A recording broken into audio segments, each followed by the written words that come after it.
വിശുദ്ധ മർക്കോസിൻ്റെ സുവിശേഷം 10-ാം അധ്യായം 17 മുതൽ 22 വരെയുള്ള തിരുവചനങ്ങൾ. ധനികനും ദൈവരാജ്യവും. യേശു വഴിയിലേക്കിറങ്ങിയപ്പോൾ ഒരുവൻ ഓടിവന്ന് അവൻ്റെ മുൻപിൽ മുട്ടുകുത്തി ചോദിച്ചു, നല്ലവനായ ഗുരു, നിത്യജീവൻ അവകാശമാക്കാൻ ഞാൻ എന്തു ചെയ്യണം? യേശു അവനോട് ചോദിച്ചു, എന്തുകൊണ്ടാണ് നീ എന്നെ നല്ലവനെന്ന് വിളിക്കുന്നത്?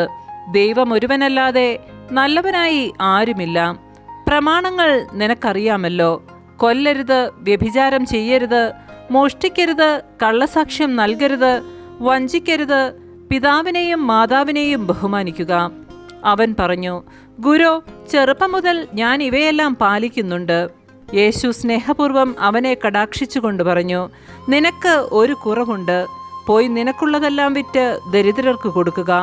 അപ്പോൾ സ്വർഗത്തിൽ നിനക്ക് നിക്ഷേപമുണ്ടാകും. പിന്നെ വന്ന് എന്നെ അനുഗമിക്കുക.